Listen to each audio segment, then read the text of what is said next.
네, 보신 것처럼 김무성 새누리당 대표의 수첩 내용이 언론사 카메라에 포착되면서 큰 파문을 일으키고 있습니다.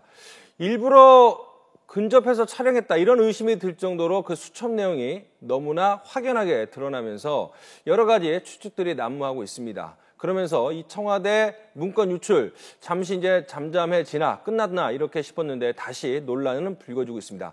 당청 갈등이 다시 증폭할 가능성도 커지고 있는데요. 먼저 이 김무성 대표 수첩에 어떤 내용이 적혀 있는지부터 한번 살펴보도록 하시겠습니다. 자, 이준석, 손수조, 음종환, 이동빈, 신 이렇게 5명의 이름이 적혀 있습니다. 이준석 잘 아시겠죠? 저 지난 대선을 앞두고서는 영입이 됐던 그 비대위원이었고요. 손수조 지금 부산 당협위원장인데 그리고 음종환 행정관이고 이 새누리당 비서관 출신입니다. 보좌관 출신이고요. 이동빈 행정관 이렇게 있습니다. 이 사람들이 술을 마시면서 얘기한 내용인데 그 내용이 뭐냐면 이 청와대 문건 유출 파동 배후에는 K와 Y가 있다. 이런 내용입니다. 그런데 이 K와 Y가 하루가 지나서 김무성 대표 그리고 유승민 의원이다. 이렇게 드러났습니다. 그러면서 이 얘기를 한 것으로 전해진 음종환 이 청와대 홍보수석실 행정관은 내가 꼭 밝힌다. 두고 봐라. 곧 발표가 있을 것이다. 이렇게 얘기를 했다고 합니다. 자, 이 내용은 지난해 12월 이 사람들이 술을 마시는 자리에서 나온 얘기고 뭐 술을 어느 정도 마신 음종환 행정관이 얘기를 한 것으로 전해졌는데 이 내용이 하필 대통령이 신년 기자회견을 했던 1월 12일, 지난 12일 날 우연찮게 포착이 됐습니다. 자, 먼저 이 문건, 이 수첩 내용을 봤을 때 가장 초점을 맞춰야 될 부분은 어떤 부분일까요? 예, 여권 내에 돌아가는 이 상황이 네. 가십성이라고 볼 수도 있지만 네. 이 권력 관계의 긴장을 촉발할 수 있는 어떤 또 그 소형 저는 핵폭탄 같다 이런 생각이 드는데 근데 재밌는 것은 말이죠. 우리 네. 정치권에서 언제부터 이렇게 그 젊은 사람들이 네. 정치에 그 진입한 지 얼마 안 되는 젊은 사람들이 네. 그 모여서 예. 정말 함부로 얘기한 결과가 큰 정치인을 통해서 이렇게 다시 나타난다. 예. 그 음종환이라는 사람이 그럼 얘기한 걸로 지금 밝혀지고 예. 있잖아요. 예. 근데 뭐 함부로 얘기한 거죠. 아무리 술자리라고 하지만 예. 이준석이 누굽니까? 예. 그 지금 대통령하고 각을 세우고 있는 그런 입장에 있고 예. 그다음에 유승민 의원 저 인턴 사원 출신입니다. 예. 그 저런 사람 앞에서 함부로 저 이런 얘기를 뭐 했다는 것도 그렇고 예. 그다음에 뭐 행정관 신분에 내가 꼭 밝힌다 두고 봐라 이런 표현을 했다는 것 자체가 예. 경솔하기 짝이 없는 예. 뭐 그런 그 발언인 것 같은데 예. 술자리라고는 본인은 뭐 순수하게 생각할지 모르지만 예.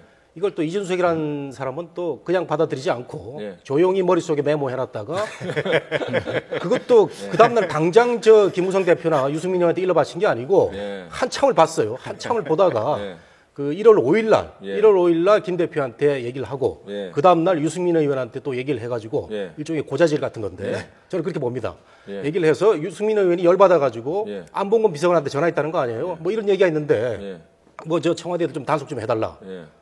정말 그 말씀드리기도 좀 씁쓸한 이런 그 여건의 상황이 아닌가 생각됩니다. 근데요, 이게 결국은 보면 큰 구도가 가령 김무성 새누리당 대표하고 예.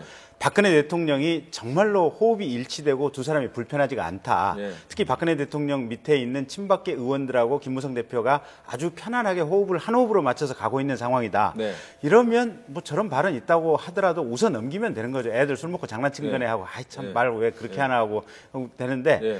문제는 이게 일촉즉발의 상황 아니겠습니까? 작년에 김무성 대표 상해에 가서 개헌 얘기했다가 박근혜 대통령 한 말씀 하시고 나서 꼴랑지 내렸다고 스스로 완전히 지금 이렇게 밑바닥 납작 그래서 가고 또 연초에 개헌 얘기했다가 여전히 별 이제 어떤 이런저런 호응을 못 얻고 있는 상황이고 특히 신년 인사회 때 김무성 대표 청와대 갔다가 얼마나 홀대를 당했습니까? 사람들 옆에 안 모였다는 거 아니겠습니까? 그러니까 김무성 대표 입장에서는 친박계 내지는 청와대하고 일전을 벌릴 수밖에 없는 구조고 그 일전을 통해서 본인의 어떤 정치적 위상을 확보해야 되는데 그 계기가 저것이 된 게 아닌가. 그러니까 가령 저게 찍힌다는 것을 오선 국회의원인 김무성 의원이 모르겠습니까?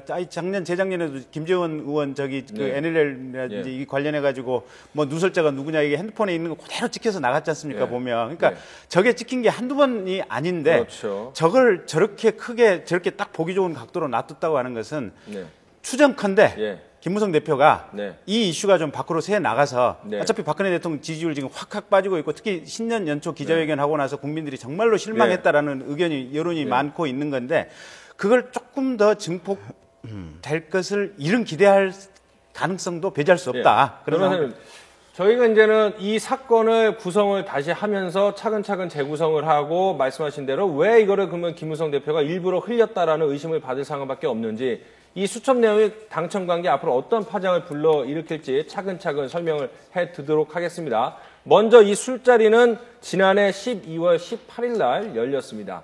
이 문제가 언론에 확인이 된 다음에 이 얘기를 김무성 대표와 유승민 의원에게 전달한 이준석 씨가 해명을 했습니다. 어떤 내용인지 한번 살펴보실 텐데요.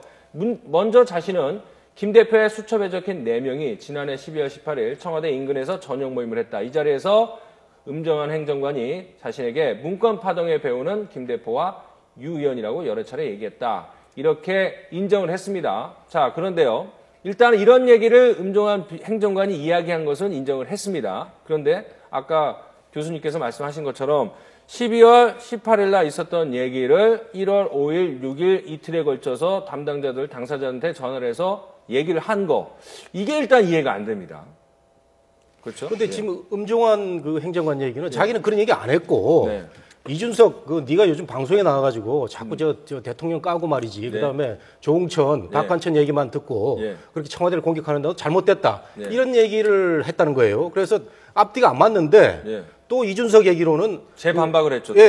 내가 들은 거는 분명히 네가 그 배우는 김무성, 유승민이라고 하지 않았냐고 그 얘기를 분명히 하고 있는데 재미난 것은 그 신입니다. 지금 신용환이라는 사람은 그 대통령 직속 청년위원장인데 그 자리를 아마 주선을 한 모양이죠. 그래서 그날 번개팅으로 해가지고 이렇게 사람들 긁어 모았다 그러는데 신용환이라는 사람이 오늘 인터넷 신문하고 회견을 한 게 보면은 음종환이 뭐 그런 얘기 안 했다.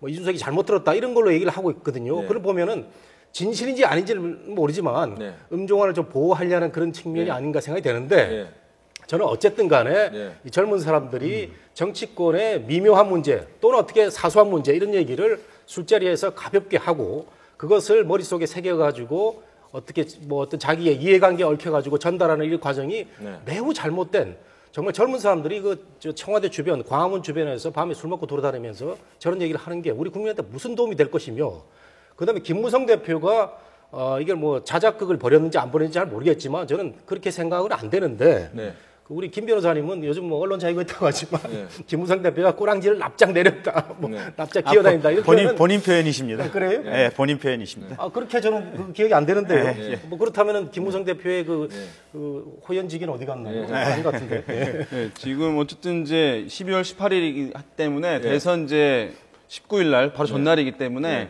어떤 대선에 참여했던 어쨌든 젊은 이제 뭐 리더들 역할을 했던 사람들이 좀 모인 것으로 이제 이해할 수 있을 텐데요. 일단은 지금 얘기 나왔습니다만은 이제 김무성 대표가 이 수첩이 의도적으로 외부에 보여진 것이냐, 아니면 자연스럽게 노출된 것이냐 논란이 이제 있는 상황인데 여러 가지 이제 정황상은 일정 부분 좀 의도적으로 언론에 이것을 흘린 것이 맞지 않냐는 시각을 갖게 하는 그런 요소들이 이제 많이 있습니다. 지금 이제 이 판넬에 나온 것들 보면은 뭐 손을 잡고 있는 것이 이제 어쨌든 내용이 잘 보일 수 있는 부분이라고 한다든가 또 이제 보면은 맨 아래 내용이 있는 부분들은 위에 있는 내용과 비교해 봤을 때 활자가 좀 큽니다. 사실은 활자가 좀 큰 부분이 있겠고 그다음에 이제 아까 나왔습니다만 대표가 앉는 자리라는 것이 상당히 뒷부분이기 때문에 카메라 기자들이 쉽게 접근할 수 있는 것이고 또 이전에도 김재원 의원과의 문자가 노출됐던 경험이 있기 때문에 이것에 대해서 경각심을 가지고 있을 수밖에 없는 상황인데 이것을 쉽게 보이게 했다는 점.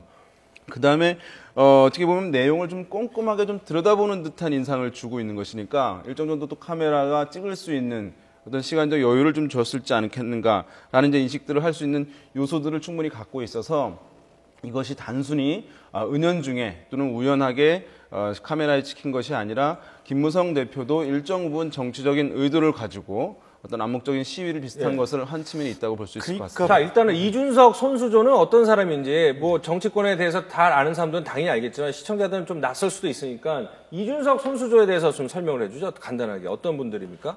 이준석 씨, 손수조 씨 둘 다 박근혜 대통령께서 비대위원장 시절에 발탁했던 젊은 인재들이죠. 그렇죠. 그래서 이준석 씨 같은 경우는 그 이후에도 이제 새누리당 혁신위원장도 했었고 손수조 씨는 지난번 2012년도 총선에서 그렇죠. 문재인 의원 지역구에 출마를 해서 뭐 표차이 크게 나지 않고 낙선을 했었는데 어쨌든 문재인 의원 저격수로 박근혜 대통령이 아주 특별하게 발탁을 했었던 인물입니다.